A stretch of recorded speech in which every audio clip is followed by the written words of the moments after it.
미국을 비롯한 전 세계 많은 국가들과 정면으로 충돌하고 있고, 국내에서는 집중적인 폭우로 인해 샨사댐이 붕괴될 수 있다는 우려에 엄청난 위기에 몰려 있습니다. 중국 남부 지역의 폭우가 한 달 넘게 지속되면서 세계 최대 수력발전댐인 샨사댐의 수위가 상승하고 있습니다. 현재 최고 수위인 175m까지 불과 11m를 남겨놓고 있는데, 이는 홍수 제한 수위를 18m나 초과한 수치입니다. 중국 후베이성 이창시에 건설된 산사댐은 세계 최대 규모로 댐의 전체 길이만 2.3km에 달합니다. 최대 저수량이 393톤으로 소양강댐의 무려 14배입니다. 양쯔강을 막고 있는 샨사댐 아래에는 중국의 곡창지대와 상하이 난징 등 중국 동부 대도시들이 위치하고 있습니다. 이 때문에 산샤댐이 무너지면 중국이 입을 피해는 감당하기 힘들 정도의 수준이 될 것이라고 예측하고 있습니다.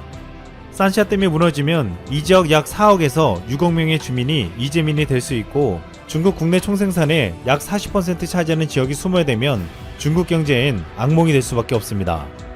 중국 정부는 이 때문에 산샤댐 붕괴를 막기 위해 필사적으로 움직이고 있지만, 안타깝게도 현재 홍수를 막을 가장 확실한 해결책은 비가 그치는 것 뿐입니다. 하지만 비는 잦아들 생각을 하지 않고 있고, 이번 주말 또다시 비가 올 것으로 예고되고 있습니다. 그런데 산샤댐에 대한 말들이 SNS 등에 유포되면서 중국의 공포는 더해가고 있습니다. 중국 인터넷 언론에는 댐 건설 계획 당시 산샤댐은 결국 터져버릴 것이라고 했던 중국 수리 전문가 황한리의 예언도 다시 등장해 불안감을 커지게 만들고 있습니다. 또한 중국 건축과학연구원 황샤오쿤 연구원이 마지막으로 말한다, 이창 아래 지역은 달아나라 라는 글이 소셜미디어에 급속히 확산되었습니다. 황샤오쿤은 자신이 쓴 글이 아니라고 해명했지만, 이 말은 샨샤댐 붕괴의 공포를 극에 달하게 만들었습니다. 현재 중국 당국은 산샤댐은 100% 안전하다고 장담하고 있고, 심지어 붕괴 괴담이 대만에 경도된 반체제 인사들의 위험 비어라고까지 일축하면서 민심을 달래고 있습니다. 하지만 현재 분위기는 당국의 말보다는 괴담이라고 일축시킨 비관론을 더 신뢰하는 것이 현실입니다. 사실 만리장성 이후 최대의 토목공사라 불렸던 산샤댐은 환경 파괴 논란에도 홍수 피해를 막는다면서 만들어졌습니다. 10년에서 20년 단위로 찾아오는 남부지역의 홍수를 100년 단위로 늦추겠다는 목표였습니다. 이 때문에 지금 산샤댐이 중국을 구할 것인가, 중국을 덮칠 것인가 라는 말이 나오고 있습니다. 잘못하면 홍수를 막기 위해 만든 댐이 더 큰 홍수 피해를 가지고 올 수도 있는 상황이 벌어지고 있습니다. 그런데 놀랍게도 중국과 일본의 역대급 폭우가 쏟아지고 있는 가운데 우리나라만 비가 적게 오고 있습니다. 위성사진에 따르면 중국과 일본과는 달리 한반도는 비교적 비구름 없이 깨끗한 모습이었습니다. 이는 시베리아 대륙에서 발생한 차가운 고기압이 장마전선을 밀어내 장마전선이 북상하지 못한 채 한반도 아래에 머물러 있기 때문이라고 했습니다. 이런 상황을 두고 일본 네티즌은 비까지 한국을 도와주고 있는 게 아니냐는 말까지 나왔습니다. 하지만 앞으로 폭우는 우리나라에도 올 수도 있다고 보고 있습니다. 현재 중국 산샤댐에는 이번 주 주말에 또다시 폭우가 예고되고 있어 긴장을 늦출 수 없는 상황입니다. 중국은 내부적으로는 역대급 폭우를 막아야 하는 상황에 놓여 있으면서도 외교적으로도 과거에는 경험해보지 못한 거의 왕따 수준의 상태에 놓여 있습니다. 미국과 무역 분쟁을 시작으로 바이러스 사태를 겪으면서 중국이 원흉으로 지목받았고, 게다가 홍콩과 신장의 인권 탄압까지 비판받으면서 중국에 각을 세우는 나라는 점점 많아지기 시작했습니다. 영국과 프랑스 등의 유럽을 비롯해 호주와 캐나다, 인도, 일본까지 중국이 상대해야 하는 국가들은 점점 확산되고 있습니다. 그럼에도 중국은 과거 한국에 사드 보복을 했던 것처럼 이들 국가들에게 보복하겠다고 큰소리치고 있습니다. 영국은 최근 중국의 홍콩 국가보안법 시행을 이유로 홍콩과 맺은 범죄인 인도 조약을 무기한 중단하고 홍콩 시민을 탄압하는 데 쓰일 수 있는 무기 수출을 금지했습니다. 이에 왕원빈 중국 외교부 대변인은 영국이 중국 내정에 난폭하게 간섭했다며 중국은 내정 간섭에 대해 반드시 단호하게 반격할 것이라고 말했습니다. 홍콩보안법 발효 직후 영국이 재외교민 여권을 소지한 300만 명가량의 홍콩인을 받아들이겠다고 밝히자 중국은 노골적인 내정 간섭이라고 반발한 바 있었습니다. 그러자 영국 정부는 한 발 더 나가 지난 14일 자국의 5G 이동통신 사업에서 중국 최대 통신장비 업체인 화이의 참여를 배제하고 기존 장비도 제거하겠다고 발표했습니다. 또한 현재 중국은 HSBC 은행과 제규어 랜드로버 등 영국 기업들에게 타격을 줄 수 있다고 겁을 주고 있습니다. HSBC 은행은 중국의 핵심 영업 국가이며 제규어 랜드로버는 중국 시장에서 가장 높은 수익률을 거두고 있는 것으로 알려져 있습니다. 또한 중국은 EU가 화웨이를 제재한다면 노키아, 에릭슨 등 유럽 기업들에게 보복 조치를 하겠다고 선언했습니다.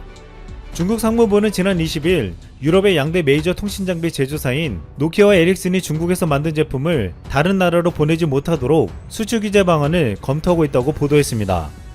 노키아는 홍콩과 대만을 포함한 중화권의 공장 1곳과 16,000명의 인력을, 에릭슨은 중국 내 제조시설 1곳과 다수의 연구개발 설비를 각각 두고 있어 큰 피해가 예상되고 있습니다. 또한 군사적으로도 중국은 고립되어 싸우고 있습니다. 국제 영유권 분쟁이 여긴 남중국해에서 미국과 중국의 갈등이 고조하는 가운데 중국의 해상 실전훈련과 더불어 남중국해 섬에 전투기를 배치하며 미군에 맞서고 있습니다. 중국은 피어리 크리스 암초, 수비 암초, 미스치브 암초 등 7곳의 인공섬으로 조성해 군사 목적으로 사용할 수 있는 시설들을 계속 설치하고 있습니다. 중국은 남중국해에서 U자 형태로 9개 선을 그어 90%를 자국 영해라고 주장하면서 인공섬을 건설한 뒤 군사 기지화에 인접국과 갈등을 빚고 있습니다. 이에 맞서 미국은 남중국해에서 항행의 자유작전을 펼치며 중국에 대한 공세를 강화하고 있습니다. 미국의 해군 전함은 중국이 베트남, 대만과 영유권 분쟁을 벌이고 있는 파라셀 제도에서 항행 권리와 자유 권리를 행사했습니다. 미국 해군 항모전단의 남중국 해상 대중국 압박 작전이었는데 여기에 중국과의 외교적 갈등이 극심한 호주와 일본도 가세했습니다. 또한 아세아 8개국은 지난 19일 최근 남중국해에서의 국제법 준수를 강조한 미국의 감사 메시지를 전달하기도 했습니다. 지금 남중국해를 차지하려는 중국에게 주변국들은 미국을 중심으로 힘을 합쳐 강력하게 대항하고 있습니다. 그런데 이렇게 중국이 벌이고 있는 갈등과 분쟁이 지금 중국이 야심차게 준비한 행사에 찬물을 끼얹을 수도 있다고 우려하고 있습니다. 2022년에 열릴 중국 베이징 동계올림픽에 서방 국가들이 보이콧할 가능성이 예측되고 있습니다. 20일 홍콩 사우스 차이나 모닝포스트에 따르면 1980년대 미소 냉전 시기 양 진영이 상대국에서 열리는 하계올림픽에 불참한 바 있었는데 신냉전으로 불리는 최근 분위기상 베이징 동계올림픽 보이콧 움직임이 나타날 수도 있다는 것입니다. 중국은 최근 대회 개막일까지 남은 시간을 표시하는 카운트다운 시계를 대중에 공개하고 베이징 동계올림픽 분위기를 띄우기에 나섰습니다. 중국은 베이징 동계올림픽에 31억 달러, 하나로 약 3조 7천억 원의 예산을 책정하고 스키 대회장이 있는 허베이성 장자커우와 베이징을 연결하는 고속철 사업에 82억 달러, 하나로 약 9조 8천억 원을 쓰는 등 대규모 투자를 진행해왔습니다.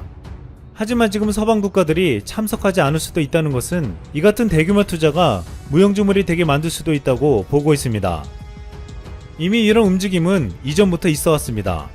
대중국 강경론자인 마르코 루비오 미국 상원의원이 2018년 신장 위구르 자치구 인권 상황을 이유로 개체권 박탈을 주장한 데 이어 릭스콘 미 상원의원은 지난 3월 2021년 1월까지 인권 상황이 눈에 띄게 개선되지 않으면 개체국 교체를 요구할 수 있는 법안을 마련했습니다.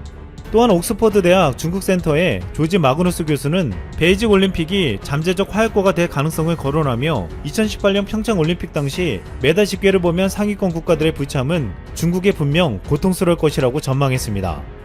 평창 대회 당시 노르웨이, 독일, 캐나다, 미국, 네덜란드, 스웨덴 등 6개국이 전체 금메달의 절반 이상을 휩쓸었는데 이 가운데 캐나다, 미국, 스웨덴 등 대부분의 동계올림픽 강국들이 보이콧할 수 있다는 것은 중국에겐 절망적인 소식이 될 수밖에 없습니다. 일본 불매운동으로 인해서 가장 큰 타격을 받은 대마도가 근근히 이어오던 한국 관광객이 끊어졌습니다. 그야말로 제로가 된 상태인데 불매운동 이후에도 한국 관광객은 근근히 방문하긴 했었다고 합니다. 그러나 코로나 이후 일본은 한국을 막아버렸고 대마도는 가장 큰 피해를 본 일본의 소도시가 되었습니다.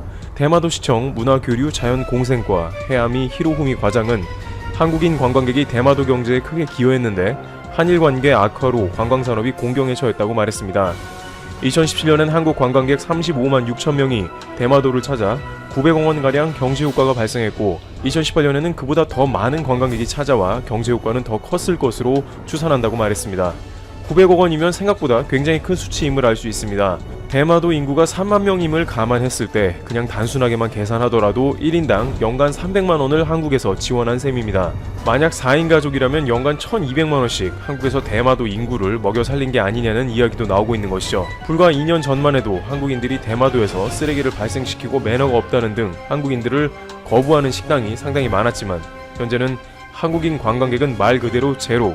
식당들은 빚을 내어 식당을 차렸지만 원금은커녕 이자를 낼 돈도 없는 것이 대마도의 현실인 것입니다. 특히 정기적으로 대마도에서는 극우 세력 등이 혐한 시위도 행했기 때문에 국내에서 대마도를 가는 것에 대해서 여러 의견이 많았는데 막상 불매운동 및 코로나로 인해 관광객이 감소하자 크게 당황하는 모습이 이어집니다. 대마도 항구에서 내리면 한국인들이 꼭 가본다는 히타카스 항구 인근의 빵집은 이미 폐업한 것으로 보이고, 한국인이 줄 서서 먹던 인기 라멘집은 손님이 한 사람도 없을 정도로 한국 관광객이 증발했습니다. 라멘집 점주인 마에다 씨는 이미 작년 9월경에 90% 이상 손님이 급감했고 현재는 완전히 제로라고 전합니다. 특히 대마도는 한국에서 배편으로 저렴하게 갈 수 있어서 일본인조차도 교통비가 너무 비싸 갈 수도 없고, 막상 여행 가더라도 다른 지역에 비해서 할 것이 많이 없는 곳으로 온전히 한국인에게만 기대고 있는 특수한 지역이기 때문에 더욱더 피해가 막심한 것으로 풀이되고 있습니다. 일각에서는 한국이 소위 산소호흡기를 달아주거나 완전 회상하게 해준 일본의 소도시들이 상당히 많다고 이야기하고 있습니다. 일본에서 여행 가이드로 일하고 있는 한국인들은 동일본 대지진 이후에 지방 관광업은 사실상 폐업으로 가는 곳이 많았는데, 갑자기 한국의 저가 항공과 관광 상품이 대거 개발되었고, 이것이 마침 일본의 관광 드라이브 정책과 아주 잘 맞아떨어져서 일본 지방 관광의 르네상스였다고 지난 5년여를 회상하고 있습니다. 그 와중에 한국인들도 피해를 봤다는 소식도 들려옵니다. 일부 한인들은 일본 본토보다 저렴한 대마도의 부동산 혹은 렌터카 산업에 투자한 곳으로 전해집니다. 대마도에서 20년 넘게 낚시 민박을 운영했던 한국인 A씨는 수출 규제 이후 1차로 90%의 손님이 감소하는 충격이 온 데다가 코로나로 인해서 20년간의 사업이 사실상 끝이 난 것 같다는 이야기를 전하고 있습니다. 대마도는 한국에서 건너온 많은 낚시꾼들로 한때는 자리가 없을 정도로 상황을 이루며 영업되었습니다. 그들 고성 방가로 지역 주민은 항의하기도 하고 발생시킨 쓰레기로 한국인이 안 왔으면 좋겠다고 말하기도 했습니다. 물론 여행객으로서 꼭 지켜야 할 매너들이지만 이제는 그마저 그리운 왕년의 대마도 관광객이 된 것입니다. 실제 대마도는 올해 대마도 해변에 쓰레기 치우는 행사도 취소했습니다. 관광객이 없기 때문에 치울 필요도 없다는 겁니다. 한편 이러한 모습은 대마도가 과거의 어업으로 돌아가게 되는 상황을 연출하고 있다고 전해집니다. 원래 대마도는 어업을 주를 이루어 주 소득원이었는데 몇 년 사이에 관광업이 주력이 됐습니다. 한국인의 물밀듯한 방문은 대마도 사람들이 더 이상 배를 타지 않아도 될 정도로 호황을 이뤘다는 말이 되는 것입니다. 어선 수리나 연료비 등 막대한 운영비가 들어가는 어업 대비 한국인 대상의 민박이나 식당은 그저 차려놓기만 하면 손님들이 와서 돈을 내주는 비즈니스이기에 어업 대비 초반의 작은 투자금으로 고수익을 연중 낼 수 있는 알짜 사업이었고, 특히 한국보다 남쪽에 위치해 연중 크게 비수기도 없던 대마도였기에 이런 상황은 더 뼈아픈 것으로 전해집니다. 그러나 이제 다시 그들은 한 구석에 치워놨던 그물을 들고 바다로 나가야 되는 상황에 기가 막힌 것입니다. 불과 2년 전에는 자신들이 바다로 나가 다시 어획하는 고된 일상으로 돌아갈지는 상상도 못했던 것이죠. 대마도에 거주하는 일본인들은 아베 정권에 대해 불만이 매우 큰 상태입니다. 수출 규제를 자행한 장본인으로서 자신들의 삶을 책임져 주지도 않으면서 대마도를 말 그대로 침몰시켰기 때문입니다. 아베 총리는 대마도의 일본인들을 어떻게든 넘치게 해서 관광을 활성화시키겠다고 호언장담했습니다만 100만원 넘는 교통비를 지불하고 대마도에 올 일본인은 실제 거의 없었고, 정부는 대출을 받으라고 종용했습니다. 그러나 한때 한국인을 거부했던 일부 대마도 상인들은 과연 지금도 같은 행동을 할 수 있을지 궁금해지는 대목입니다.